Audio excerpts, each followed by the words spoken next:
नमस्कार दर्शकों, journey of legends में आपका फिर से स्वागत है। जैसा कि हमने आपको पहले बताया था, अपने पहले कार्यक्रम में हमने भारत के जाने माने गायक पद्म भूषण पंडित साजन मिश्र जी के जीवन गाथा और उनके सांगीतिक यात्रा की 2 कड़ियों को आपको दिखाया था। उनकी 2 कड़ियाँ अभी और भी हैं और अपने इस कार्यक्रम में हम उस महान शख्सियत के उन बचे हुए 2 भागों को और दिखा रहे हैं। पहले 2 भागों में आपने देखा किस तरह से पंडित साजन मिश्रा जी ने अपने बाल्यकाल से लेकर युवावस्था और विभिन्न महान कलाकारों के साथ अपनी जो अनुभव थे उसको हमसे शेयर किया, साझा किया।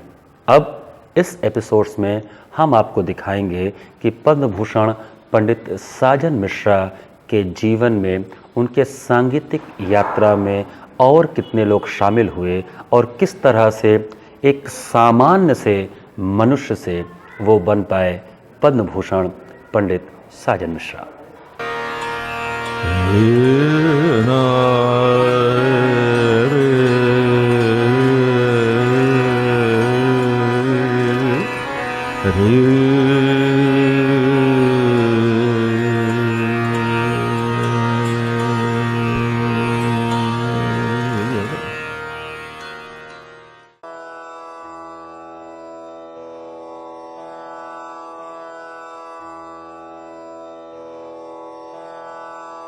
पद्म भूषण पंडित साजन मिश्रा जी आज हमारे साथ हमारे वार्तालाप के तीसरे सेशन में हैं।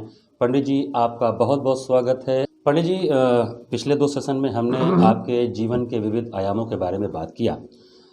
आज हम जो विषय उठाना चाहते हैं वो ये विषय है कि संगीत के क्षेत्र में जो घराने हैं, गायन के भी कई घराने हैं, तबले के भी कई घराने हैं, सितार के, बांसुरी के, बहुत अलग अलग घराने रहे हैं। ये घरानों का संगीत में क्या योगदान रहा है, इस पे आपका विचार?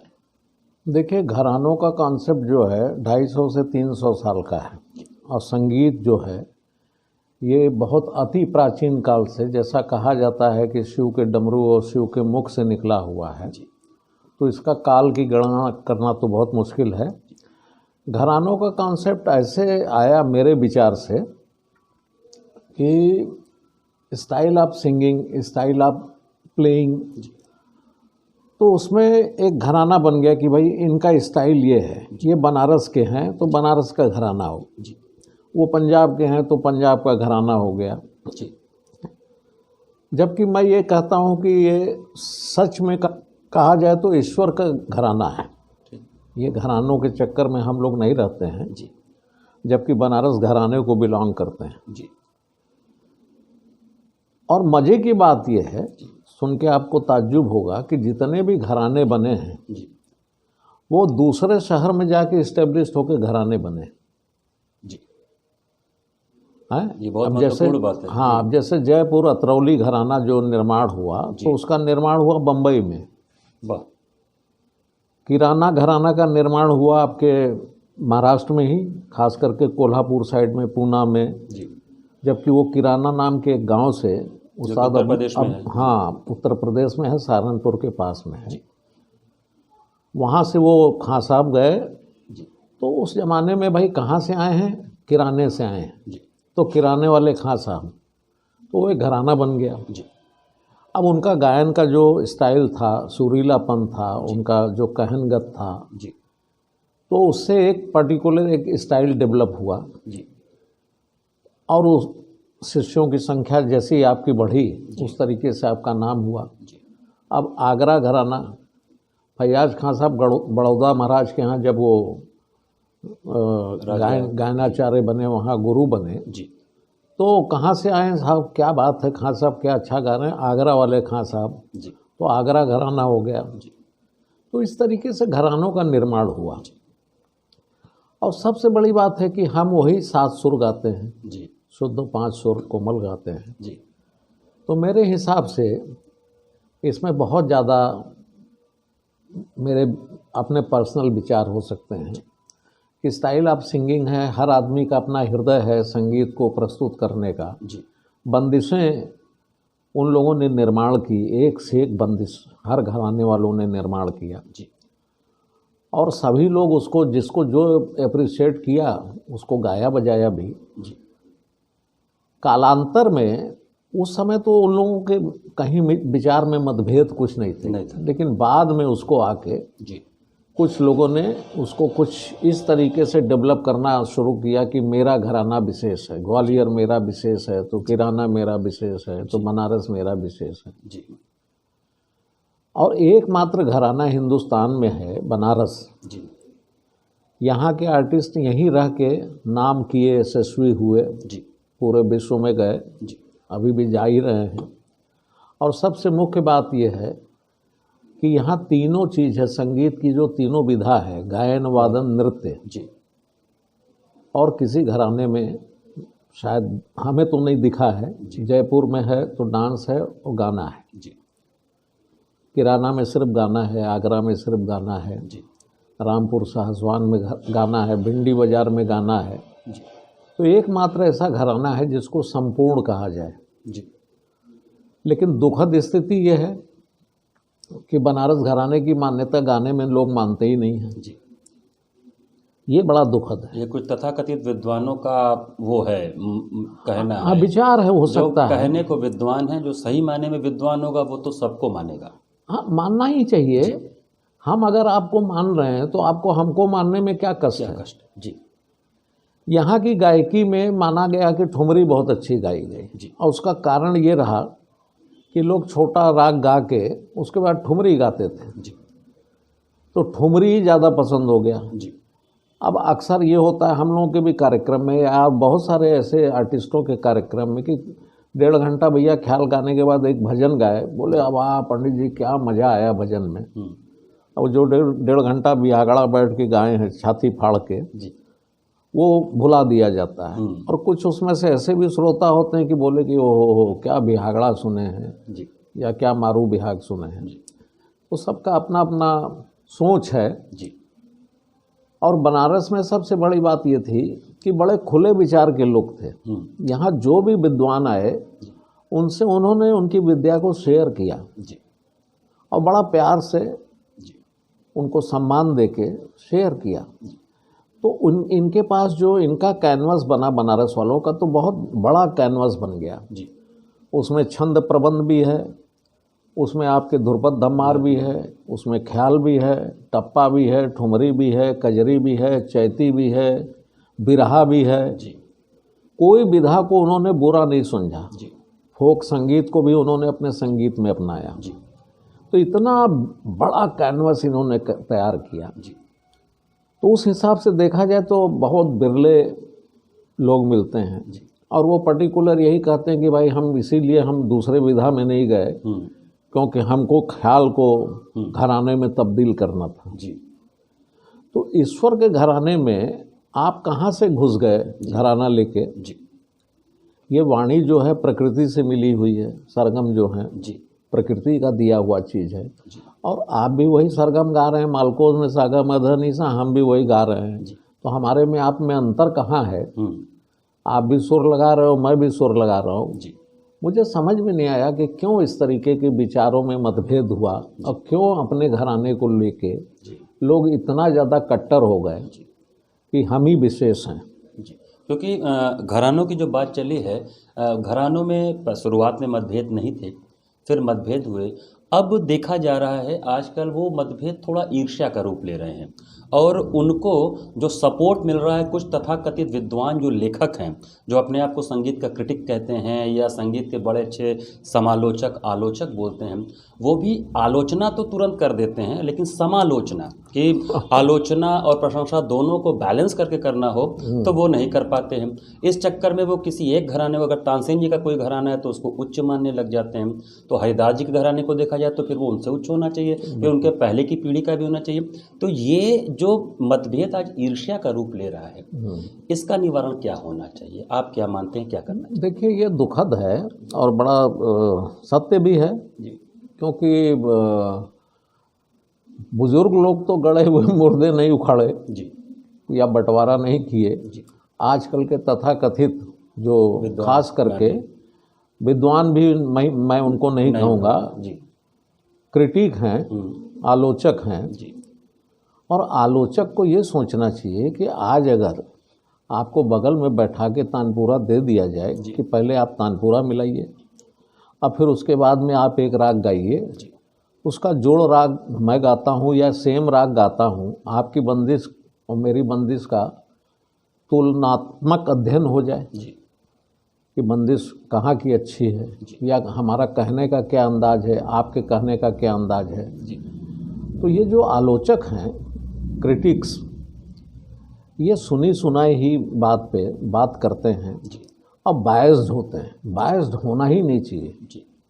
हमारे पिताजी सारे बड़े बुजुर्गों का नाम जिक्र लेके वो रोने लगते थे कि हाय हाय हाय बेटा, उस्ताद फैयाज खां साहब यही लाला बाबू की कॉन्फ्रेंस में तोड़ी गा रहे थे, तो जब वो ऋषभ पे खड़े हुए तो लग रहा है कि 20 ट्यूबलाइट एक साथ जल गया। क्या वर्णन है, क्या विजन आज है। मतलब कि 350 साल की हमारे घर की परंपरा, और मेरे पिताजी उस कार्यक्रम के साक्षी रहे हैं, और उन्होंने क्या वर्णन किया। गुलाम अली खां साहब के लिए बोल रहे हैं कि पटना में आए खां साहब, हम लोग भी गए थे गाने बजाने, तो उनका इश्क देख के मैं पागल हो गया कि यार ऐसे इश्क, गाने का इश्क। सीढ़ी पर चल रहे हैं तो जो स्टैंडिंग पोजीशन आता है जहाँ आप थोड़े देर सांस लेते हैं, वहाँ बैठ गए। बोले मनोवर मेरा सुरमंडल दे यार, यहाँ मन हो रहा है गाने का। सीढ़ी पर बैठ के गाने लगे। पैसेंजर आ रहे हैं, जा रहे हैं। तो उनको दुनिया से नहीं लेना देना था, उनको अपने संगीत से लेना देना था। तो ऐसे ऐसे बुजुर्गों का उदाहरण है। गुलाम अली खां साहब खैरागढ़ यूनिवर्सिटी गए कन्वोकेशन में, तो वहाँ डिग्री बांटनी थी। उस समय जयसुखलाल हाथी गवर्नर थे एमपी के, उस समय छत्तीसगढ़ नहीं बना था। तो खां साहब का गाना रखा गया था। तो वहाँ पे गए तो देखे कि सारे लोग अपने ड्रेस में हैं, ब्लैक रोब पहने हैं, टोपी लगाए हैं। तो खां साहब बड़े घबराए कि 50-60 आदमी काला काला पहने हुए सब, इधर से उधर इधर से उधर। तो एक लड़के को बुला के बोले भैया ये कुछ अलग से तुम लोग दिख रहे हो यार, ये क्या पहने हो। बोले खां साहब ये रोब है और आज हम लोगों को डिग्री मिलने वाली है। बोले किस चीज़ की डिग्री मिल रही है। बोले पीएचडी की। बोले ये क्या होता है। बोले इसमें हम लोगों को डॉक्टरेट का उपाधि मिलेगा, डॉक्टर अनिल मिश्रा हो जाऊंगा या जो भी हो जाऊंगा। तो बोले अच्छा आप डॉक्टर हो जाओगे, संगीत के डॉक्टर। अरे वाह, कितने राग भैया सीखे हो आप। कोई बोल रहा है 48 राग, कोई 52 राग, कोई 54 राग। बहुत अच्छा, खूब खुश रहिए, खूब खुश रहिए। तो जब डिग्री बांटने की बारी आई तो जयसुखलाल हाथी जी बोले चलिए ऊपर। बोले मैं तो गाने आया हूँ। बोले नहीं, आज तो आप ही देंगे डिग्री। बोले मैं उस काबिल नहीं हूँ। यहाँ 48 राग, 54 राग, 52 राग वाले लोग घूम रहे हैं, गुलाम अली 5-7 राग में अभी खोज रहा है। तो इतना सहजता जब किसी कलाकार में आता है तब वो अमर कलाकार बनता है। उस्ताद गुलाम अली खां साहब बनता है, उस्ताद अमीर खां साहब बनता है, उस्ताद फैयाज खां साहब बनता है, पंडित भीमसेन जोशी बनता है। ये ऐसे नहीं बनते। केसर बाई ऐसी बनती हैं, किशोरी अमोनकर ऐसी बनती हैं। कभी इन लोगों के मुंह से आपने कभी किसी गलत वक्तव्य सुना हो? कभी नहीं। इतने इंटरव्यू हैं भीमसेन जोशी जी के, इतने इंटरव्यू हैं पंडित जसराज के, इतने इंटरव्यू किशोरी जी के हैं। कभी उन्होंने किसी घराने पे विवाद नहीं किया, किसी चीज़ पे भी उन्होंने किसी को क्रिटिसाइज नहीं किया। तो विद्वान जो होते हैं ये चुपचाप अपनी साधना में रहते हैं। वही है ना कि हाथी जब निकलता है तो कुत्ते भौंक भौंक भौंक भौंक भौंक करते हैं। तो लोगों की आदत है। हम लोग इस सब चीज़ों से परवाह नहीं करते हैं, क्योंकि हमारे संस्कार ऐसे हैं कि कहा गया है कि बेटा जिसको जो बोलना है बोले, तुम अपने काम में लगो। अगर वहाँ कान दोगे तो परेशान रहोगे, नाना प्रकार की बीमारी होगी, सुर नहीं लगेगा, बेचैनी रहेगी। जहाँ उस विरोधी पक्ष को देखे वहाँ तुम्हारा टेंशन बढ़ जाएगा। तो हम लोग के संस्कार में हमारे पिताश्री ने बचा लिया हम लोगों को। और सभी अच्छे हैं, जितने भी घराने हैं, जो भी हैं, उन्होंने कुछ किया है तभी आज नाम। जो भी कला जगत में है वो प्रशंसनीय है। बिल्कुल। पंडित जी, जिस समय आप लोग का कैरियर शुरू हो रहा था, जब आप लोग बनारस के मार्केट से बाहर निकले, दिल्ली जाके बसे और आप दोनों भाइयों ने गाना शुरू किया, उस समय आपसे पहले की पीढ़ी के गायक भी थे पूरे भारतवर्ष में, और जरूर। आपकी पीढ़ी के लोग भी थे। तो भीमसेन जोशी जी के साथ कैसा आप लोग का रिश्ता रहा, जसराज जी के साथ कैसा रहा, या कभी उस्ताद आमिर खान साहब से मिलने का या उनसे आशीर्वाद का मौका मिला हो, तो उसके कुछ संस्मरण ऐसे जो आपको याद हों तो उसके बारे में कुछ बताएं। उस्ताद आमिर खान साहब से तो मिलने का सौभाग्य नहीं हुआ, जबकि वो बहुत बाद में वो गुजरे, जी। लेकिन संयोग नहीं बना। जी भीमसेन जी का बहुत बड़ा स्नेह हम लोगों के ऊपर था, जी। आशीर्वाद था। जी पंडित जसराज जी हम लोगों को बहुत प्यार करते थे, अंततः वो बहुत ही प्यार करते थे, बड़े गौरव से बोलते थे। किशोरी जी हम लोगों को बहुत प्यार करती थी। हीराबाई बडोदकर जी का आशीर्वाद मिला, जी। बसंतराव देशपांडे जी का आशीर्वाद मिला, पंडित ओमकार नाथ ठाकुर जी का। हम लोग का गाना नहीं सुने, जी। लेकिन आशीर्वाद दिए कि खूब अच्छा करो। जी 1965 में उनसे मिलने का सौभाग्य हुआ था, और उनके हाथ से, उनके जेब में हमेशा मेवा मिश्री रहता था, जी। तो तल मखाना, काजू, बादाम भी मिला हाँ। कि ये खाओ और गाओ। जी। उस्ताद नजाकत सलामत अली खान साहब से मिलने का सौभाग्य हुआ, उनका भी स्नेह आशीर्वाद मिला। जी। और बहुत वर्षों बाद में 81 या 82 में सिर्फ सलामत खान साहब आए थे अपने बेटे के साथ में दिल्ली में, तो मैं गया था उनको सुनने। जी। तो उस्ताद अमजद अली खान साहब ने कहा कि उस्ताद सलामत खान साहब, ये दो भाई भी बहुत अच्छा गा रहे हैं, राजन साजन मिश्रा। बोले अरे हमने सुना है जलंधर टीवी में इन लोगों ने गाया हुआ जोग, माशाअल्लाह बहुत अच्छा गा रहे हैं। हमने कहा बस दुआ दीजिए। तो उन्होंने बड़ा दुआ दिया, पीठ पे हाथ रखा। जी। फिर अमजद भाई ने कहा कि एक और चीज़ बता दूं कि ये पंडित गोपाल मिश्रा जी के बेटे हैं। अरे खड़े हो गए, और खड़े होकर ऐसे हग किए हमको। जी। बोले बेटा ऐसा सारंगी वादक हमने नहीं देखा। तभी तो आप लोग अच्छा कर रहे हो, अच्छे घर के लोग हो, तालीम है, जी। खूब अच्छा गाओ, खूब अच्छा गाओ। बड़ा दुआ दिया उन्होंने। शराफत खान साहब आगरा वाले, उनका भी बहुत बड़ा प्रेम और स्नेह मिला, और हिंदुस्तान के करीब करीब सभी कलाकारों का, जी। इवन जो छोटे कलाकार हैं वो भी बहुत दिल से रिस्पेक्ट करते हैं। तो हम लोग अपने आप को बड़ा भाग्यशाली समझते हैं जी।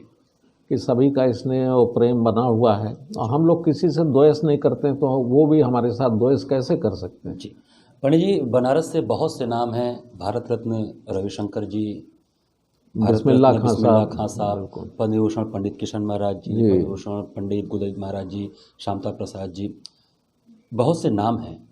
ये लोग भी आप लोग को आशीर्वाद दिए ही होंगे। बहुत। इन लोग के साथ कैसा रहा है, कैसा व्यवहार रहा है, या कैसा संस्मरण, रविशंकर जी के साथ का कोई संस्मरण आपको बहुत याद है? बहुत सारा संस्मरण है, और उनके साथ में हम लोगों ने करीब 5-6 कॉन्सर्ट भी शेयर किए। अच्छा।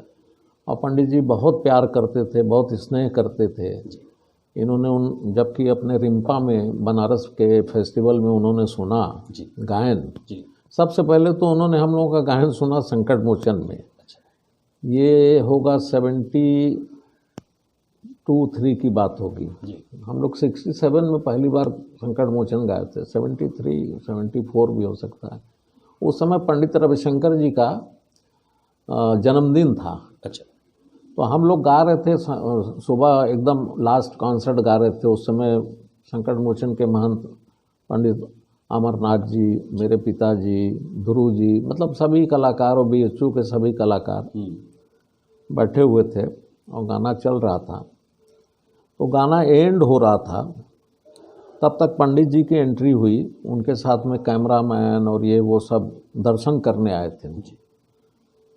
तो दर्शन किए, इधर हम लोगों का गाना ख़त्म हुआ, तो वो ऊपर आ गए। अरे अब ऊपर आ गए तो भाई सभी लोग खड़े हो गए, हम लोग भी खड़े हो गए, प्रणाम किए। बोले हमको तो गाना सुनना है, आप बंद कर दिए गाना। तो फिर गाना शुरू हुआ, गुजरी तोड़ी, फिर हम लोग गाए। तो 1.5 घंटा बैठे रहे, और पूरा सुना। उन्होंने आशीर्वाद भी दिया। उस समय का एक किसी ने क्लिक कर लिया था, एक फ़ोटो भी है यादगार। वैसे तो बाद में पंडित जी के साथ बहुत सारे फोटोग्राफ हैं। और फिर अपने रिम्पा में यहाँ गवाया उन्होंने। फिर उसके बाद में कलकत्ता में नेताजी इंडोर स्टेडियम में एक बहुत बड़ा प्रोग्राम हुआ जी तो उन्होंने कहा कि आप लोगों को गाना है मेरे पहले। जी तो हम लोग गाए, उनका आशीर्वाद से बहुत अच्छा रहा प्रोग्राम और 16,000 ऑडियंस में थे। और उन्होंने एक ऐसा स्टेज डेवलप करवाया था कि पूरे कलकत्ते के जितने भी बड़े बड़े चुनिंदे कलाकार, छोटे बड़े कलाकार थे, वो स्टेज के ऐसे यहाँ पे बैठे हुए हैं पूरा। उस ज़माने के एक आनंद साहब, मालविका जी, विजय किचलू जी, रवि किचलू जी, पंडित दामू मिश्र जी, सभी बैठे हुए थे। तो वो प्रोग्राम बड़ा सक्सेसफुल रहा। फिर पंडित जी का आशीर्वाद मिला। फिर उसके एक महीने बाद दुर्गापुर में हम लोगों का था कार्यक्रम और पंडित जी का भी था। तो पंडित जी को नेक्स्ट डे जाना था शांति निकेतन। तो हम लोगों से बोले कि पहले मैं बजाऊंगा, आप लोग गाइए। तो हम लोग बोले कि कौन बैठेगा सुनने? बोले नहीं, ये मेरा आदेश है और एक भी ऑडियंस नहीं जाएगी। वैसा ही हुआ जी तो एक अच्छा बड़ा प्यार भरा रिलेशन। और बनारस में जब वो थे और बनारस के कुछ एक आर्टिस्टों से उनका बहुत स्नेह था। मेरे पिताजी पंडित हनुमान मिश्रा जी, पंडित हरिशंकर मिश्र जी, पंडित महादेव मिश्र जी, पंडित किशन महाराज जी, पंडित गोदई महाराज जी, ये लोग तो खैर उनके साथ बजाते ही थे। लेकिन जब भी मिलते थे, कहो हरिशंकर जी कैसे हुवन, हनुमान जी का क्या हाल हो, महादेव जी ठीक हुवन, और इतना शब्द वो बनारसी में पूछते थे। और गोदौलिया का क्या हाल चाल, गोदई महाराज जी को नहीं गोदौलिया का क्या हाल चाल। गोदई महाराज जी, किशन महाराज जी तो फेस्टिवल में मिलते ही थे, बजाते ही गाते थे। तो ये प्रेम उनके अंदर में ता जिंदगी हृदय में बना रहा मरते दम तक। चार ही शब्द बनारसी बोलते थे और इन लोगों के बारे में हमेशा पूछते थे जब तक ये लोग जीवित थे। जी। और पंडित जसराज जी का इसने हम लोगों को बहुत मिला भी। बिस्मिल्लाह खां साहब जी के साथ का कोई संस्मरण उनके साथ? बिस्मिल्लाह खां साहब के साथ बहुत सारे संस्मरण जुड़े प्रोग्रामों में, स्टेज मंच शेयर हुआ है, मंच बहुत सारा शेयर हुआ है जी। क्योंकि शहनाई एक ऐसा वाद्य था कि हमेशा मंगल ध्वनि के रूप में पहले बजता था। जी जी। फिर हम लोग गाते थे, मिलते थे, हमारे बुजुर्ग थे उनको आदाब करते थे, वो भी दुआ देते थे। पंडित जी, एक बहुत बड़ा प्रश्न मेरे दिमाग में अभी आपसे बात करते हुए निकला कि अब आज के ज़माने में देखने को मिलता है जो मुख्य आर्टिस्ट होता है, मेन आर्टिस्ट होता है, तो उसके साथ जो संगतकार होते हैं, पहली बात तो उनके ड्रेस को भी लेके काफ़ी होता है कि इस कलर का कुर्ता पहनो, इस कलर का वो पहनो। और जो मेन आर्टिस्ट होता है वो अपने प्रोग्राम के आगे और पीछे के कलाकारों को जरूर देखता है कि मेरा प्रोग्राम कब पड़ रहा है। लेकिन आप दोनों भाइयों को हमने तो जहाँ तक मुझे होश है कभी नहीं देखा, कभी पहला प्रोग्राम पड़ जाए तो पहला, कभी लास्ट पड़ जाए तो लास्ट, पीछे रविशंकर जी का प्रोग्राम है कि किशोरी अमोनकर जी का है कि बिरजू महाराज जी का है, उससे कोई मतलब नहीं। आप लोग के प्रोग्राम में कभी इसका प्रभाव या चेहरे पे कभी शिकन नहीं दिखा। ये कॉन्फिडेंस जो मिला आप लोगों को, जरा ये बताएं, ये कैसे आया? नहीं देखिए, कॉन्फिडेंस की बात नहीं है। हमको कहीं भी गाना हो जी, पहला गाना हो, दूसरा गाना हो, चौथा गाना हो, पांचवा गाना हो, उससे क्या फ़र्क पड़ता है। गाना तो हम अपना गाएंगे जो हमने सीखा है जी। तो उसको लेके कभी ऐसे मन में ये नहीं था कि अब हम सीनियर हो गए तो आखिरी ही गाएंगे जी। बहुत सारे सीनियर लोगों को ये होता है जी कि भाई हमारा बाद में हो तो लोगों को एहसास होगा कि सीनियर मोस्ट है। जी जी। लेकिन हम लोगों को ये सब चीज़ों से कोई परेशानी नहीं है कि हमारे साथ तबला वाला हरा रंग का कुर्ता पहना है, हारमोनियम वाला नीला पहना हुआ है। खुद ये हम लोग बहुत ही सादा कपड़ा पहनते हैं जी। बहुत ही, मतलब कि हाँ टीवी रिकॉर्डिंग है या कोई ऐसे प्रोग्राम है तो उसमें कुछ कलर पहन लेते हैं। जी। नहीं तो मैक्सिमम हम लोग क्रीम कलर, वाइट कलर जी। इन सब में रहते हैं। और कोई कढ़ाई उढ़ाई नहीं पहनते हैं, कोई बाहर चेन नहीं निकालते हैं, माला नहीं निकालते हैं। जी जी। ये बहुत बड़ी चीज़ है कि दिखावे का कहीं से भी कोई जगह नहीं, मतलब लोगों को ये लगता है कि भाई आज हम स्टेज पर बैठे हैं तो राजा बाबू बन के बैठे हैं। जी जी। लॉकेट निकाल लें, माला निकाल लें। जी जी। तो अपना अपना स्वभाव है। जी। तो हम लोगों के स्वभाव में वो ढला नहीं। जी। और रहा बात ये कि कोई हमारे पीछे गा रहा है या पीछे बजा रहा है जी, उससे हमें इसलिए नहीं फर्क पड़ता है कि हमें अपने गुरु और अपने माँ सरस्वती पे इतना भरोसा है जी। कि हम जो गाएंगे अपना गाएंगे, जी उसके बाद जिसको जो गाना बजाना है वो गाएगा बजाएगा। जी। मुझे एक संस्मरण याद आ रहा है कि अभी 1 साल पहले ही बनारस के भैंसासुर घाट पर जो 3 दिवसीय कार्यक्रम हुआ था और उसमें आशा भोसले जी भी आई थी और उसमें आप और पंडित राजन मिश्र जी चीफ गेस्ट बन के गए थे। एक शाम में, 3 शाम में एक शाम आप लोग गए थे, उसमें अन्नू कपूर जी अनाउंसमेंट में थे। तो मुझे याद आ रहा है कि मैं ही आपको लेके गया था और बिल्कुल। आप लोग धोती कुर्ता में थे और अन्नू कपूर जी का ये वर्डिंग था स्टेज से कि 50,000 लोग यहाँ बैठे हैं और मैं सूट पहन के बैठा हूँ, लेकिन राम लखन की जोड़ी देखिए भारतीय वेशभूषा में, धोती कुर्ते में, पद्म भूषण पंडित राजन मिश्र जी और पद्म भूषण पंडित साजन मिश्र जी आ रहे हैं। तो वो सादगी और वो सारा कुछ जो आपके कार्य से इस आपकी पर्सनालिटी को उस मुकाम तक माँ सरस्वती ने पहुँचाया है। पंडित जी, यहाँ पे एक प्रश्न मेरा ये है कि बहुत कम लोगों को अवसर मिलता है जो साक्षात माँ सरस्वती का स्वरूप है लता मंगेशकर जी, उनके साथ गाने का। और आप लोगों ने बॉलीवुड का एक फिल्म, बहुत ही बेहतरीन फिल्म किया है सुर संगम।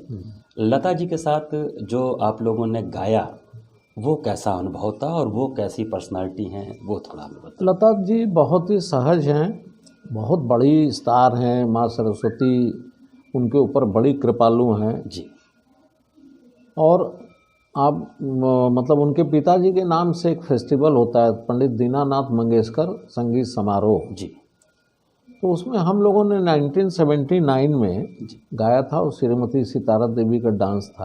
हाँ, तो लता जी उस समय से, खास करके हृदयनाथ जी जी और किशोरी जी, एक ज़माने में जब हम लोग मुंबई आते थे जी तो हृदयनाथ जी, किशोरी जी अक्सर आती थी प्रोग्राम में, बहुत प्यार करते हैं।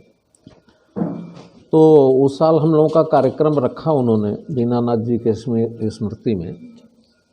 तो वहाँ लता जी से मुलाकात हुई, पर्सनली मुलाकात हुई। मेरी बड़ी बहन भी गई थी जी। क्योंकि वो लता जी की बहुत बड़ी फ़ैन है। जी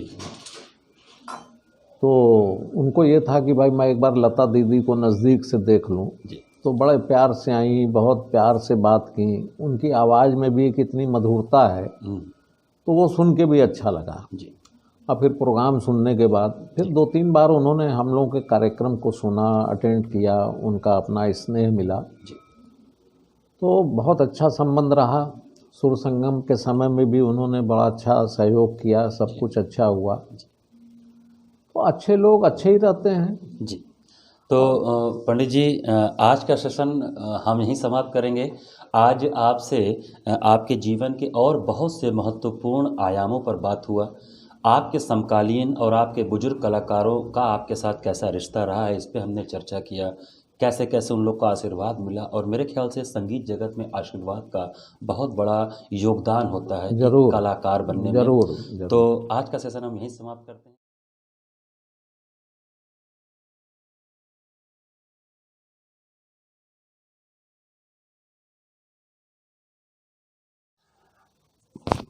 पंडित जी नमस्कार। आज आपके जीवन के सांगीतिक सफ़र की जो यात्रा चल रही है उसका आज 4था सेशन है। आपका बहुत बहुत स्वागत है। धन्यवाद, नमस्कार। पंडित जी, आज का सबसे पहला प्रश्न मेरा ये है कि आप गायन की विधा से जुड़े हैं और आपको सारंगी से भी काफ़ी लगाव रहा है, काफ़ी प्रेम रहा है। तो सारंगी वाद्य यंत्र पर आपके विचार और सारंगी को आगे बढ़ाने के लिए और क्या कार्य भारतवर्ष में होने चाहिए? देखिए, मेरा तो प्रिय वाद्य ही है क्योंकि मैंने सारंगी का गंडा बंधन मेरा हुआ। जी और सबसे बड़ी बात यह है कि हिंदुस्तान में बड़े अच्छे अच्छे विद्वान हुए सारंगी के, जी और बनारस के भी ऐसे ऐसे महान विद्वान हुए। बड़ी भारी सारंगी की परंपरा बनारस में रही है। जी थोड़ा दुख ये होता है कि अभी कुछ वर्षों में सारंगी का यहाँ पे बहुत कम प्रयास किया गया, कम लोग बजा रहे हैं। खुशी उसके साथ एक ही है कि हमारे गुरु भाई हैं पंडित कन्हैया लाल मिश्र, जी ये बहुत ही प्रयासरत हैं कि कुछ बच्चे सीखें। कुछ बच्चे सीख भी रहे हैं, कुछ बच्चे अच्छा भी बजा रहे हैं, तो बड़ा सराहनीय बात है। जी और कुछ मुस्लिम कलाकार बहुत अच्छा बजा रहे हैं। और उनके में एक चीज़ हमने देखा कि लगन बहुत होता है जी और रियाज लेने का उनके पास में एक टेक्निक है। जी वो बच्चों को कैसे बहला फुसला कर रियाज करवाते हैं, ये उनकी बड़ी अच्छी विशेषता है। जी लेकिन ये ज़रूर उन सारी दुनिया को मानना चाहिए कि बनारस की सारंगी सबसे अलग सारंगी थी, जी क्योंकि यहाँ जो बजाने की विधा थी उसमें धुरपद को भी उन्होंने बजाया, जी ख्याल को भी बजाया, ठुमरी भी बजाया, तो हर अंग को बजाया। और ख़ास करके टप्पा में बड़ी विशेषता थी बनारस के सारंगी वादकों में। जी तो हम भी प्रयासरत हैं कि कुछ बच्चे अच्छा निकलें। जी एक बहुत अच्छा होप बना है हमारे हृदय में। एक विनायक मिश्रा करके, विनायक सहाय मिश्रा करके है, जी पंडित शारदा साहेब जी का भतीजा, जी वो अच्छा कर रहा है, उससे बड़ी उम्मीद है हमको। जी और कन्हैया लाल जी भी 2-4 बच्चों को बहुत अच्छा तैयार कर रहे हैं। जी तो होपफुली कि बनारस में फिर से सारंगी जी और अच्छे स्तर पर बजेगी। जी और उम्मीद पे ही सारी दुनिया चलती है। जी तबला से भी वही उम्मीद मैं रखता हूँ जी कि जैसे यहाँ इतने बड़े बड़े दिग्गज तबला जी वादक वही हुए। तबला पे मैं आने वाला था कि आपका एक और पसंदीदा वाद्य है तबला। बिल्कुल। अक्सर मैंने क्या बहुत से लोगों ने देखा है, जब किसी महफिल में, चाहे वो संकट मोचन फेस्टिवल हो चाहे सप्तक हो, अगर तबला सोलो बजता रहता है तो आप विशेष रूप से आके उसको सुनते हैं, चाहे किसी का भी तबला हो, जरूर। और बहुत प्रेस करते हैं, बहुत प्रशंसा करते हैं। बनारस घराने के तबले की बात करें तो इसको कहा तो जाता है कि सबसे बाद में ये डेवलप हुआ, लेकिन पंडित राम सहाय जी ने जो इसके कर्ता धर्ता थे, इसकी नींव रखी उन्होंने।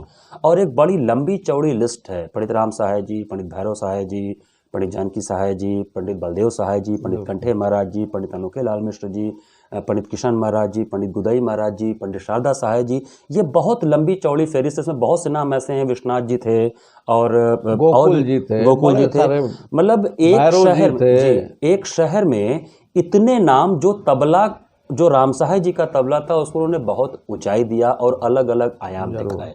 तो तबले के इतने समृद्ध घराने पर आपसे हम थोड़ा जानना चाहेंगे कि तबले का वो घर, जो समृद्धता रही है वो कैसी रही है, और आज क्या स्थिति है बनारस के तबले की। नहीं, देखिए, पूर्व काल में जी ये बड़े भारी भारी कलाकार हुए, दिग्गज लोग हुए। जी और इनके साथ एक प्रॉब्लम ये था, जी ये बहुत ज़्यादा बाद में पंडित अनोखे लाल जी, पंडित किशन महाराज जी, पंडित शांता प्रसाद जी। जी बहुत ज़्यादा इसको लाइमलाइट में ले आए। जी उसके पहले पंडित कंठे महाराज जी, जी पंडित बीरू मिश्र जी, बीरू मिश्र इन लोगों ने उसको काफ़ी लाइमलाइट में ले आया। जी और जो इसके पहले के जो पूर्वज हुए, जी वो सभी बहुत महान कलाकार थे।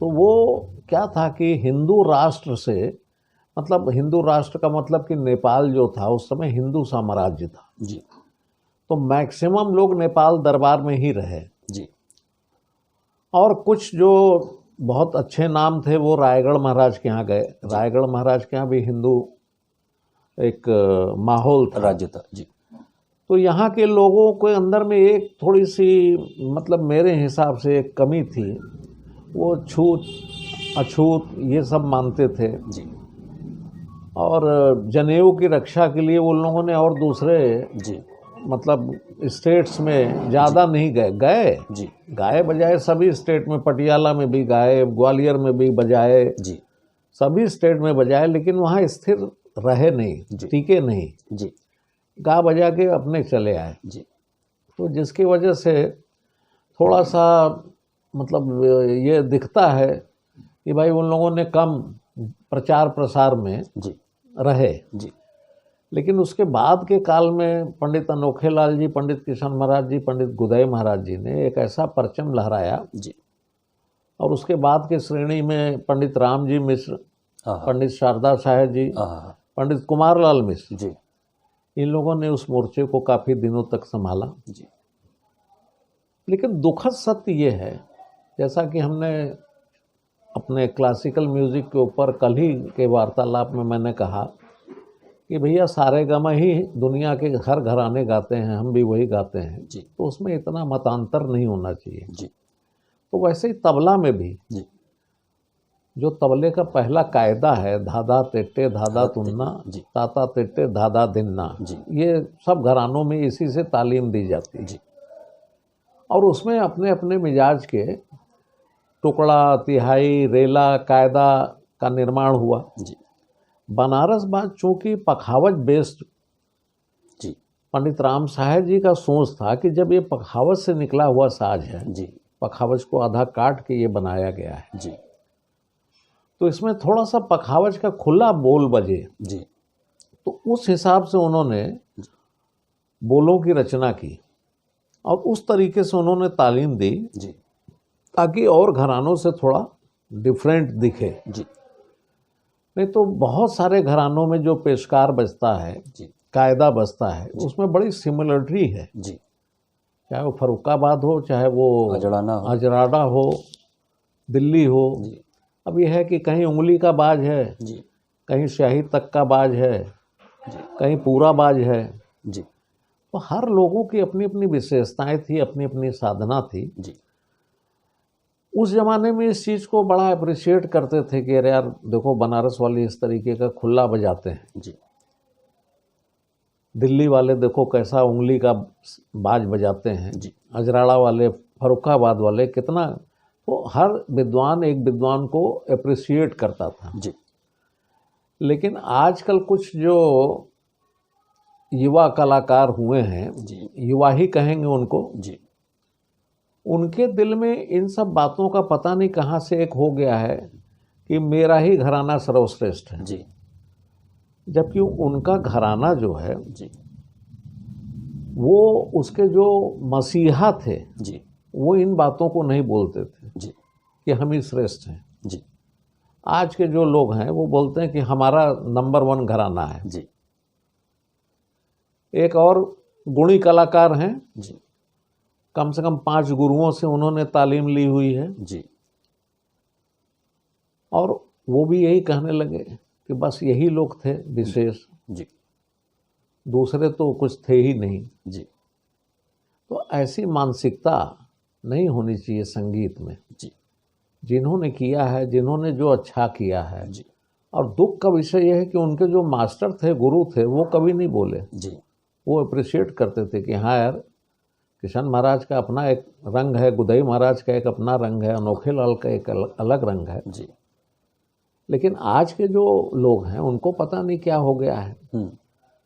और दुख इस बात का है कि बनारस से पता नहीं क्यों किस बात की चिढ़ है। जी ये मुझे मतलब कोई अवसर ऐसा मिलेगा तो मैं ऐसे ऐसे जो कलाकार हैं, जो ऐसी अच्छे टिप्पणियां कलाकार जी हैं, सुलझे हुए कलाकार हैं, ज्ञानी कलाकार हैं, उनसे मैं ये पूछूंगा कि भाई बनारस के प्रति आप लोगों के हृदय में इतनी नफरत क्यों है? जी बनारस को आप हमेशा क्यों क्रिटिसाइज करते रहते हैं? जी और मजे की बात यह भी है कि जब तक किशन महाराज, गुदई महाराज जी जिंदा थे, किसी की बोली नहीं निकलती थी। जी तो आप ऐसे दिग्गज कलाकार के गुजरने के बाद इस तरीके का जी वार्तालाप करना, जी ये दुखद है। जी पंडित गोपाल मिश्रा जी जब तक सारंगी में जिंदा थे, कोई सारंगी वादक की हिम्मत नहीं थी कि वो कुछ बोले। जी उनके गुजरने के बाद में न जाने कितने लोग क्या क्या बोल गए। जी उनको ये अकल होनी चाहिए कि एक तो हमसे सीनियर, 8 साल 10 साल सीनियर आर्टिस्ट, जी और वो भी गुजर गया है। तो मैं ऐसे लोगों के लिए, ऐसे मतलब दिमाग के जो कमज़ोर लोग हैं, उनके लिए मैं ये कहता हूँ कि मेरे पास ईश्वर की कृपा से ऐसी ऐसी रिकॉर्डिंग्स मेरे पास मौजूद है। जी अनोखे लाल जी का, शामता प्रसाद जी का, किशन महाराज जी का, पंडित शारदा साहब जी का, रामजी मिश्रा जी का। जी तबले में मैं उनको सुनवाऊँ कि भैया क्या कमी है, आप ज़रा देखें। जी गाने के यहाँ के जो बड़े बड़े विद्वान हुए, उनके मेरे पास रिकॉर्डिंग्स हैं, मैं उनको सुनवाऊँ कि भैया देखो क्या कमी है कि आप इतना चिढ़ते हो। जी सारंगी में मेरे पास में मेरे पिताजी, चाचा जी की ऐसे ऐसे रिकॉर्डिंग है जी कि सुनिए और ज़रा उंगली रख के बताइए। जी तो ये नहीं होना चाहिए। जी और जो बीते हुए लोग हैं, जी खास करके जो स्वर्गीय हो चुके हैं, उनके विषय में इस तरीके का अनाप शनाप बात नहीं करना चाहिए। जी आप अच्छे हैं, तो दूसरे भी अच्छे हैं। जी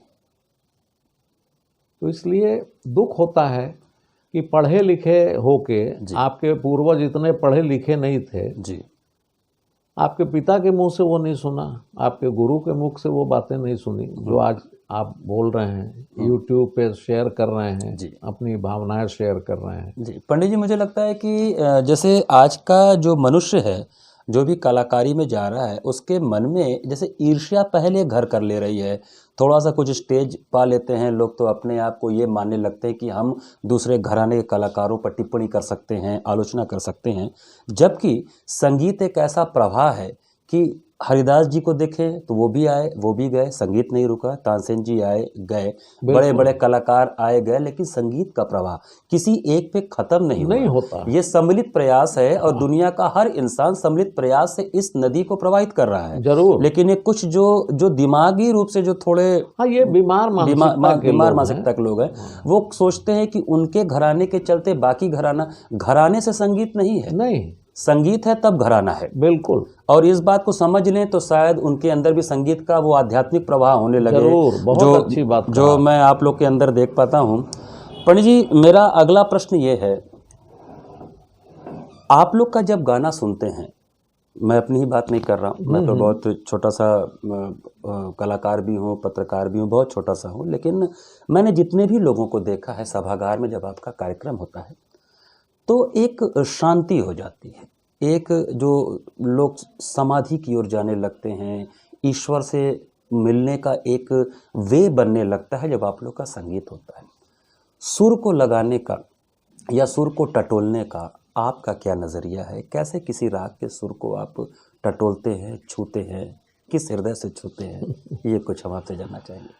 नहीं, देखिए, पहली बात तो ये है कि आज मान लीजिए कि हम 200, 500, 1000 ऑडियंस के बीच में बैठे हैं, जी तो जब हमारा चित्त शांत होगा, जी जब हम मौन में दिखेंगे, जी तो वो ऑटोमेटिक मौन में हो जाएंगे। जी तब वहाँ से हमारा तारतम्य बनना शुरू होता है।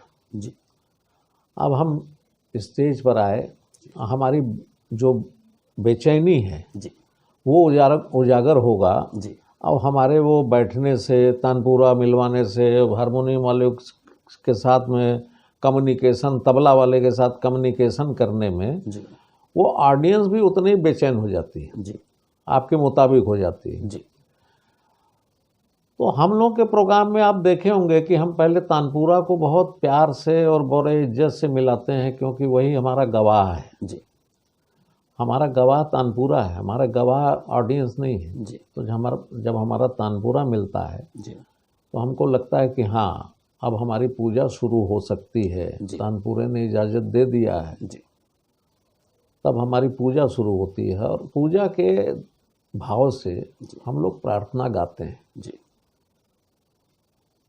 कोई भी राग हो, उसमें जब तक आप उस राग के भाव को जानेंगे नहीं, जी उस राग के जो बंदिशें हैं उसको आप अगर नहीं समझेंगे, जी तो वो भाव आपके अंदर में नहीं आ सकता है। जी कई लोग बिना साहित्य को समझे, बिना राग भाव के समझे ही शुरू हो जाते हैं, जी तो उनके गाने में वो थोड़ी बेचैनियाँ झलकती हैं। जी क्लैपिंग भी ले लेंगे वो, जी लेकिन हमें क्लैपिंग से मतलब नहीं है, हमें तो अपनी शांति चाहिए। जी अब 10 मिनट के बाद हम अपना ही गाने के अपने ही श्रोता बन जाते हैं। जी श्रोता का क्या रिएक्शन हो रहा है ये हमें नहीं लेना देना है, हमारा क्या अंदर का हमारा चित्त जो है वो कितना आनंदित है, जी उस चीज़ को हम लोग जीने का प्रयास करते हैं। जी और वो प्रयास है, उसमें कोई अभी हमको बहुत बड़ी सिद्धि नहीं मिली हुई है, जी लेकिन जब आप प्रयासरत रहेंगे तो आपकी प्राप्ति धीरे धीरे होना शुरू होगा। जी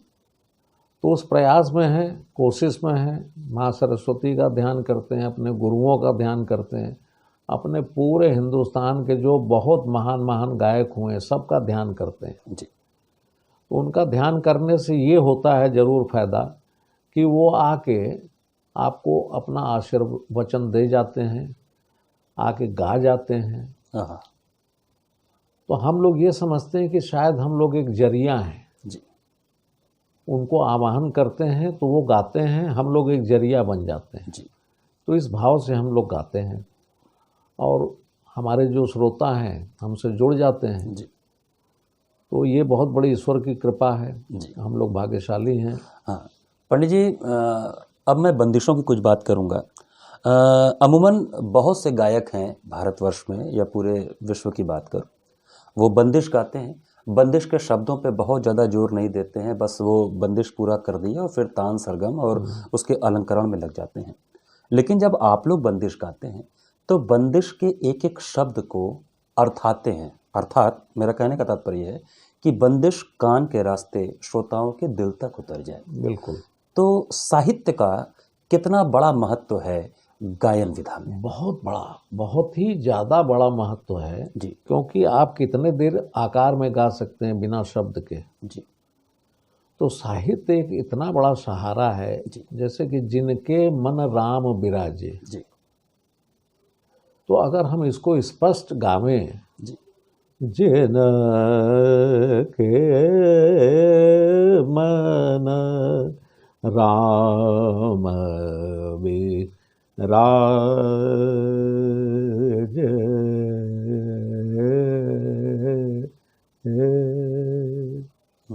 अब हमने स्पष्ट कहा तो हमारे श्रोता को भी समझ में आया कि जिनके मन राम बिराजे। जी वाके सफल होत सब काज, जिनके मन राम बिराजे। जी अब हमने स्पष्ट इसको कर दिया कि जिनके मन राम बिराजे वाके सफल होए सब काज। जी तो अगर आप राम की भक्ति करेंगे जी या किसी भी देवी देवता का करेंगे, अल्लाह मियाँ का करेंगे, तब आपका सब कार्य जो है सफल हो सकता है। वाके सफल होए सब काज, सब काज हो सकता है, पॉसिबल है। तो जब हम इस चीज़ को अर्थाते हैं, एक तो सबसे बड़ी बात यह है कि हमारे बड़े भाई साहब ने इस पर बहुत ही शोध कार्य किया। गाने के पहले वो पूरी बंदिश मतलब पूरी अस्थाई वो लोगों को बता देते। जी तो उससे वो श्रोता भी जुड़ जाता है। जी नहीं अब इसी को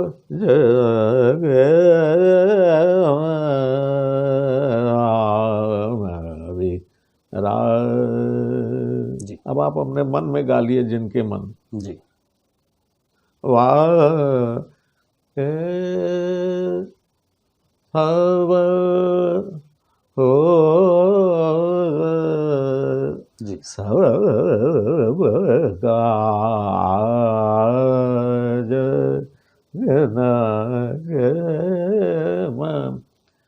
तो आपने स्पष्ट नहीं किया जी तो श्रोता नहीं समझ पा रहा है, उस साहित्य को नहीं समझ पा रहा है। जी और गायक को जब तक साहित्य नहीं समझ में आएगा तो उसका भाव कैसे प्रकट करेगा। जी अब आपने साहित्य को समझ लिया कि जिनके मन राम बिराजे वाके होए सफल सब काज। जी तो इसकी अभिव्यक्ति आप अपने सुरों द्वारा अपने भावनाओं को दे सकते हैं। जी जिनके मन राम राम राम राम विराजे। तो आप इस शब्द को लेके उस फ्लो में जा रहे हैं, गंगा में हैं, जी डोंगी में बैठे हुए हैं, नाव में बैठे हुए हैं, चप्पू चला रहे हैं जी जी और जिनके मन राम बिराजे जी भाव में अपने बह रहे हैं। एकदम राम के भाव में चले गए हैं। तो जब आप साहित्य को समझेंगे और उस भाव को समझेंगे, राग का भाव समझेंगे। हाँ मूल राग है मालकोस जी तो वो राग जो है उसमें ध्रुपद भी है। तो जिस राग में ध्रुपद होगा उसमें ध्रुपद का भी अंश आना चाहिए। जी जिन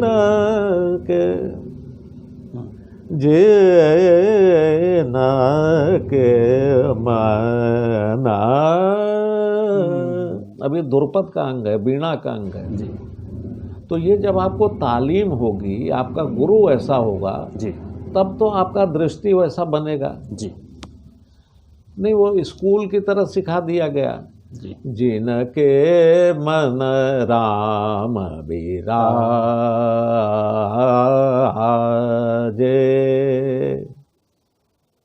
ऐसे भी लोग गा रहे हैं। जी वाके सफल होत सब काज। जी। अब 48 में भरना है, तो उसमें आप उसमें गैप दे के जैसे भी हो जी जी आप भर के आ गए। तो वो प्रभावहीन हो जाता है। उस अगर भाव नहीं है तो मतलब प्रभाव ही नहीं उनके है। कुछ ऐसे लोग हैं जिनको इससे लेना देना नहीं है। जी। एक बड़ी भारी प्रसिद्ध गायिका है, वो बोलती है शब्द की क्या जरूरत अच्छा है, जी गायन का प्रहर का क्या जरूरत है। जी अच्छा तो विद्वान लोग मूर्ख तो थे नहीं। नहीं थे। हर सुर का कब कितने औंस में आपके कान पे असर पड़ेगा, जी जो आपके शरीर पे असर करेगा। शरीर पे असर करेगा। जी क्योंकि भैरव सुबह सुबह अगर हम सुनते हैं तो हमारा ब्लड प्रेशर और हमारा हाँ, जो ब्लड नहीं देखिए, अब सर्कुलेशन आप है वो उसका ऋषभ कोमल ऋषभ है, भैरव जैसा आपने कहा, जी वही ऋषभ तोड़ी में भी आके लगता है। जी अब देखिए, वो सवेरे का है भैरव, जब मतलब सूर्य की किरण फूटने मतलब बस निकलने वाली है कण, तो उस समय का राग है भैरव। जी आ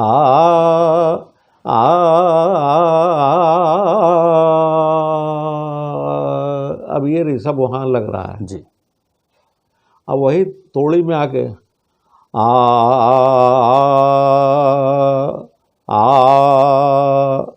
खड़ा हो गया। जी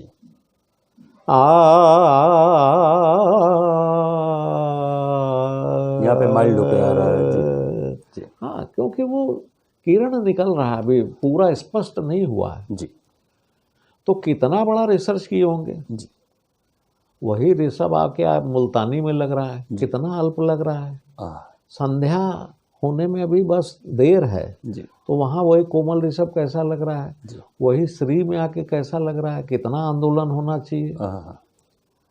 तो मूर्ख नहीं थे वो लोग। जी अब आप कह रहे हो कि भैया राग का प्रहर का कोई ज़रूरत नहीं है, बंदिश का ज़रूरत नहीं है। जी अगर आप जैसे विद्वान लोग ही यही सब कहना शुरू कर देंगे, जी जी तो जो इतना शास्त्रीय संगीत का आवरण है, इतना जो बना हुआ है, जी वो धीरे धीरे आप नष्ट कर रहे हैं। जी तो दुख होता है कि एक गुणी आदमी, एक विद्वान आदमी इस तरीके का अगर कह रहा है या लोगों को समझाने का प्रयास कर रहा है कि साहित्य का कोई महत्व नहीं, अंतरा गाने की क्या जरूरत है। अच्छा वही जो विद्वान हैं वो बोलते हैं कि अंतरा का कोई मतलब नहीं है, तो फिर अस्थाई का क्या मतलब है।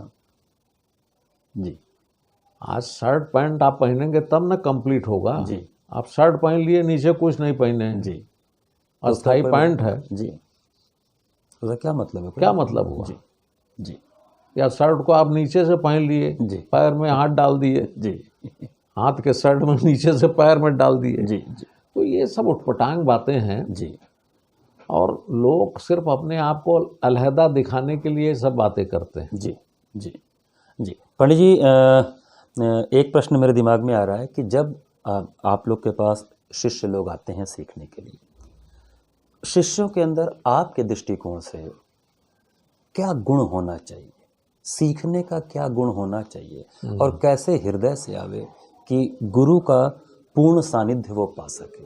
आपका दृष्टिकोण क्या है, शिष्यों के लिए आप क्या कहना चाहेंगे?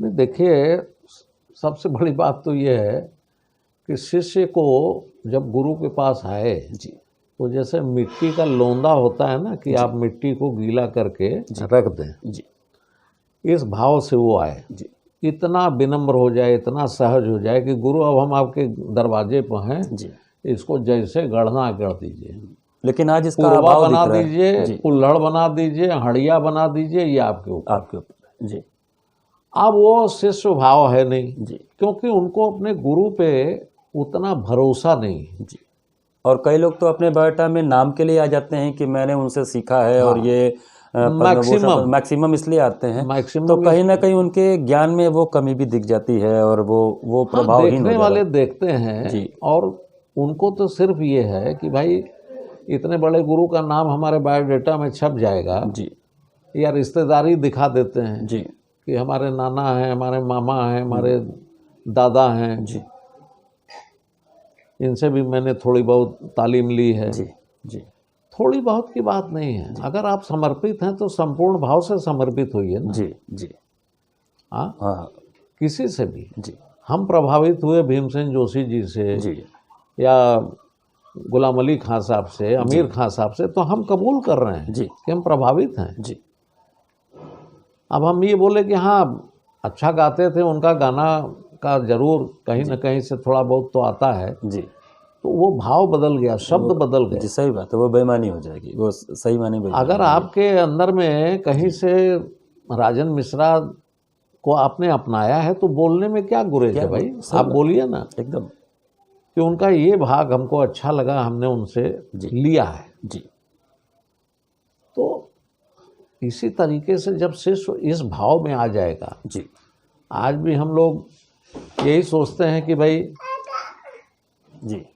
कि जहाँ से जो मिल जाए उसको ले लेने का है। जी कई बार तो मतलब शिष्य लोगों के पास कोई कहीं से सीख के आया है जी या स्कूल में सीखा है कोई बंदिश अच्छी है, तो भैया हमारे बड़े भैया बोलते हैं कि यार ये सिखा दो, बड़ी अच्छी बंदिश है। हाँ वाह तो एक तो आपके अंदर में ये ललक है कि हमारा ज्ञान और बढ़े। जी हमारे पास 6 बंदिश है मारवा में, एक 7वीं बंदिश भी इंक्लूड हो जाए। जी अब बंदिश जिसके पास ज़्यादा होगा उसका विजन बहुत बड़ा हो जाएगा जी कि हर बंदिश अलग अलग मुकाम से उठ रहा है। जी कोई सड़स से उठ रहा है, कोई ऋषभ से उठ रहा है, कोई धैवत से उठ रहा है, कोई मध्यम से उठ रहा है, जी अलग अलग मात्राओं से उठ रहा है, चौथा मात्रा से, 7वां मात्रा से, 1 मात्रा से, 9 मात्रा से। जी तो कहने का तात्पर्य यह है कि जितना आपके पास में विद्या रहेगा, जितनी बंदिशें रहेंगी, जी उतना आपका विस्तार होगा। जी तो एक तो उतना पेशेंस होना चाहिए शिष्य के अंदर। जी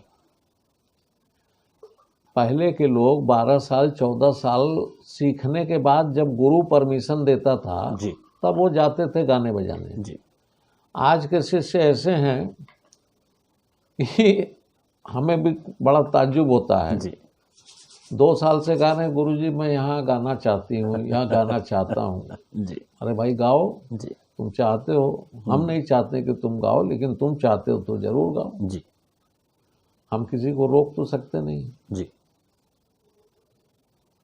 उनको ये समझना चाहिए कि अभी हम पुख्ता नहीं हुए हैं। जी जब तक पुख्ता न हो जाए, जब तक गुरु का परमिशन न मिले, तब तक नहीं गाना है। एकदम।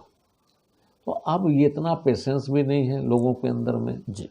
और बड़ा परिवर्तन आ रहा है, समय अनुसार बहुत परिवर्तन हो रहा है। लोग पॉकेट गुरु बना के घूम रहे हैं। यूट्यूब पे इतना म्यूजिक बड़े बड़े विद्वानों का अवेलेबल है जी। और नकल मारने में तो बहुत नंबर 1 है जी। लता जी के इतने गाने हैं, सब गा रहे हैं बच्चे, एक से एक टैलेंटेड बच्चे गा रहे हैं। जी भैया हमने एक बार सजेशन दिया था इंडियन आइडल या TBS सारेगामा इस सब में कि बहुत अच्छा है, वो तो बच्चे बहुत टैलेंटेड है। सुन सुन के तो भैया एकदम हूबहू उतार दे रहे हैं। जी। किशोर कुमार जी को, मुकेश जी को, रफ़ी साहब को, सबको उतार रहे हैं, सब अच्छा उतार रहे हैं। जी। लेकिन उनकी अगली अग्नि परीक्षा जो है, कंपोजर सारे जजेस बैठे हुए हैं, आप वहीं पे एक बंदिश कंपोज करिए जी। और उसको बोलिए कि बेटा इसको 2 बार 3 बार 5 बार सुन लो और गाओ और इसके बाद गाओ, तब तो उनका परीक्षा सही हुआ। जी। तो वो चीज़ ये लोग करते नहीं हैं। जी। तो ऐसे ही हालात इस समय हमारे शास्त्रीय संगीत का भी है। इतने सारे गवैयों का रिकॉर्ड ये सब मौजूद है जी। अब वो कान में लगा के अपना 2-4 रात सुन लिए तो उतर गया। अब एक एक हरकत भी उतार रहे हैं जी। लेकिन उसमें उस गवैया का प्राण कैसे डालोगे? सबसे बड़ी बात तो ये है। उस लता जी को गा लिया सुन के, लता जी का प्राण कैसे डालोगे? मोहम्मद रफ़ी साहब को सुन लिया, उनका प्राण कैसे डालोगे? वो जिस प्राण से गाए हैं, जिस दिल से गाए हैं, या क्लासिकल है जी। भीमसेन जोशी जी का तान बहुत गवैया आजकल मार रहे हैं जी उधर के, लेकिन उसमें उनका वो जो मस्ती था, उस मस्ती को कहाँ से लाओगे? वो तो मलंग थे। जी। तुम गाते हुए जाग रहे हो, वो गाते हुए मस्त थे। आहा। उनको मालूम नहीं कि कहाँ जा रहा हूँ मैं, कहाँ जा रहा है हाथ, कहाँ मेरा एक्सप्रेशन जा रहा है। जी। वो कहाँ से लाओगे? उनका प्राण लाओगे तुम? हाँ। जी। नकल कर सकते हो, उस आत्मा को नहीं ले नहीं सकते ले हो। सकते। और अगर उस आत्मा को लेना तो उतना तपना पड़ेगा। तपना पड़ेगा, आहा। उतना गिरना पड़ेगा। हाँ। एक कुछ लोगों ने कहा है कि ये वो विद्या है जी। कि चोर तके ले न सके, हाँ हाँ हाँ। भिस्त भरा, क्या था यार, याद है? मतलब सोने का घड़ा भरा हुआ है और चोर देख रहा है जी। लेकिन उसको ले नहीं पा रहा है। उसके आगे की लाइन मैं भूल रहा हूँ। जी।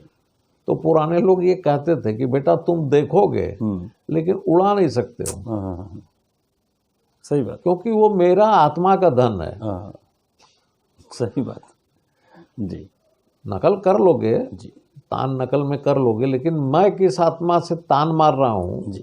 किस आत्मा से उसको कह रहा हूँ, उसको नहीं कह पाओगे। जी। तो उसके लिए आपको उतना माइल्ड होना पड़ेगा, उतना नरम होना पड़ेगा जी। कि एक एक बंदिश को। हमारे बड़े ताऊ जी थे, पंडित रामू मिश्रा जी गया के, जी। वो अपने बेटे को, गोवर्धन जी को, जी। खाली ठुमरी में हाँ कैसे लगेगा बेटा, हाँ हाँ। आए, तो बोले कि 1 महीना तक हमको खाली हाँ कहना सिखाएं। हाँ हाँ। ओह। अरे न मानूंगे, न मानूंगे, न मानूंगे, हाँ। हाँ। अब वो बोले तो न मानूंगे, न मानूंगे, न मानूंगे, हाँ। नहीं बेटा, हाँ।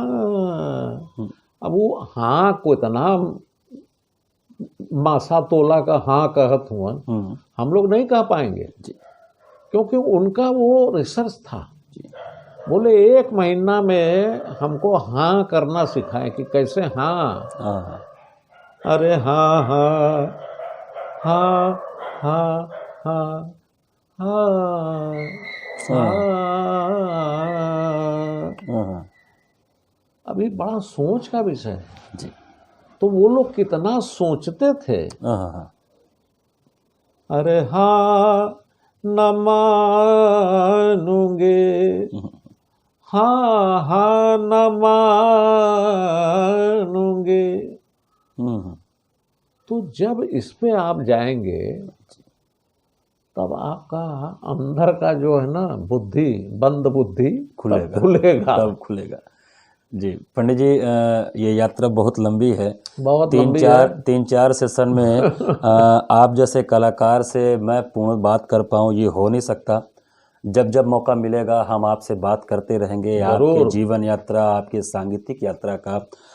अंत में एक प्रश्न केवल मैं ये जानना चाहता हूँ आपसे, बिल्कुल, कि हमारे देश की थाती है हमारा संगीत और संस्कृत, और जिसके बल पर पूरे विश्व में विश्व गुरु भारत देश था और आगे भी हो सकता है। बिल्कुल। क्या सरकार को चाहिए कि इन दोनों विधाओं को वापस स्कूली सिस्टम से हटा के गुरुकुल शिक्षा पद्धति में ले आवे, ताकि सही माने में दक्ष संगीतज्ञ और दक्ष संस्कृत के विद्वान हमारे देश में फिर से बन सके?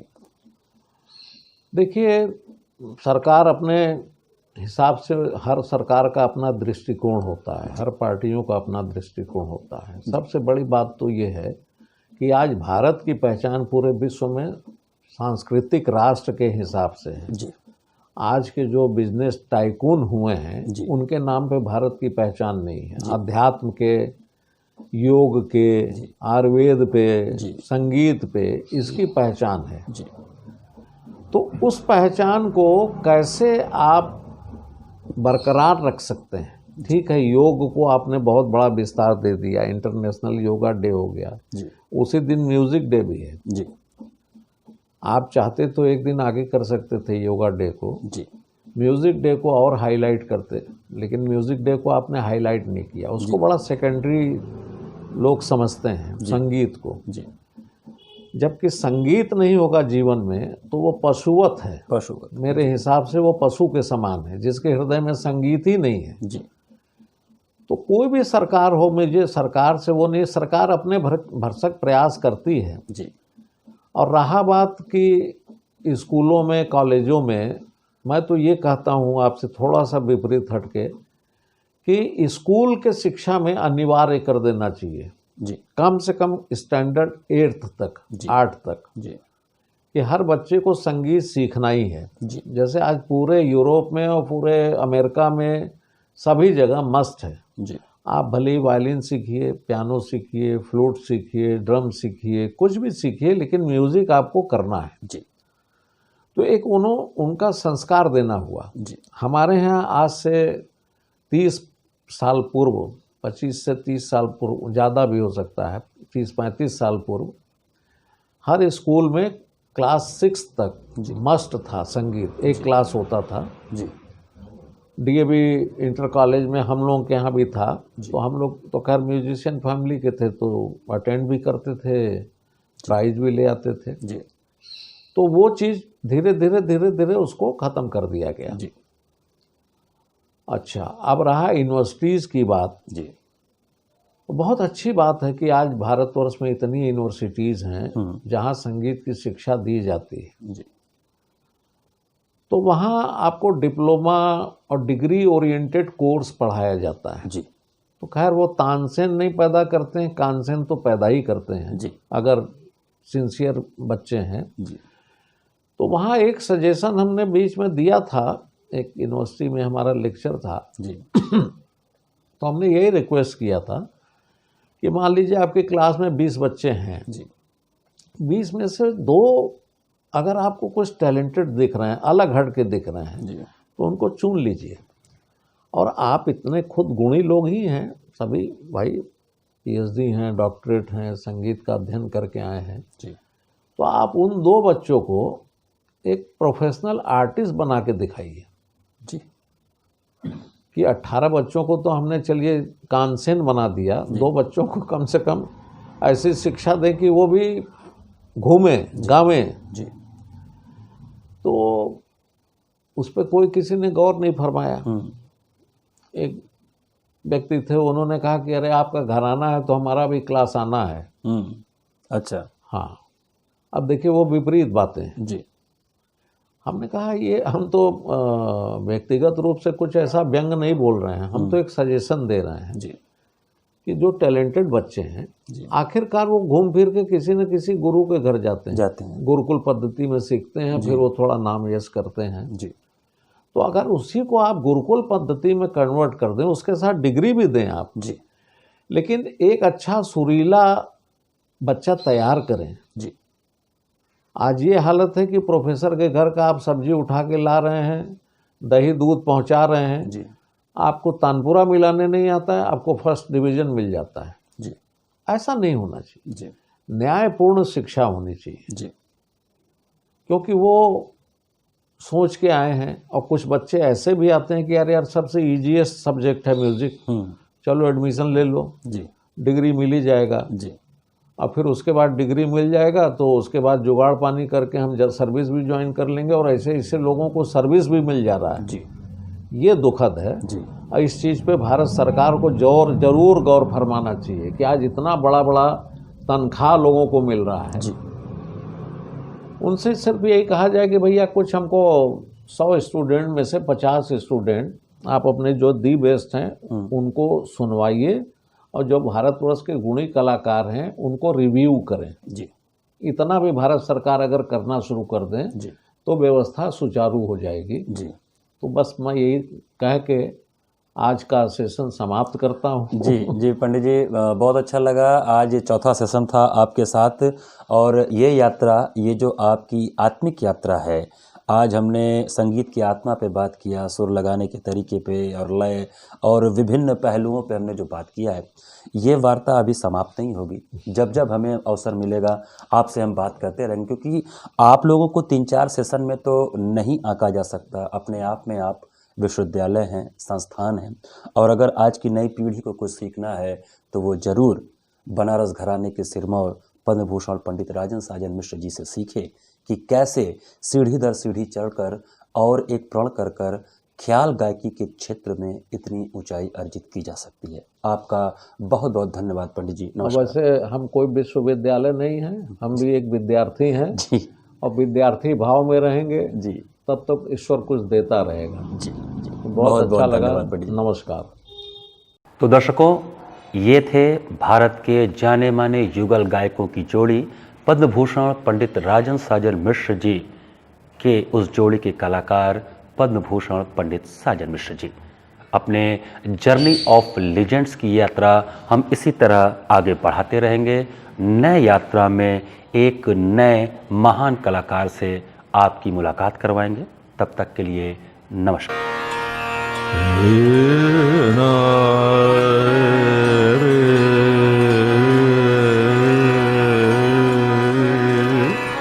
रे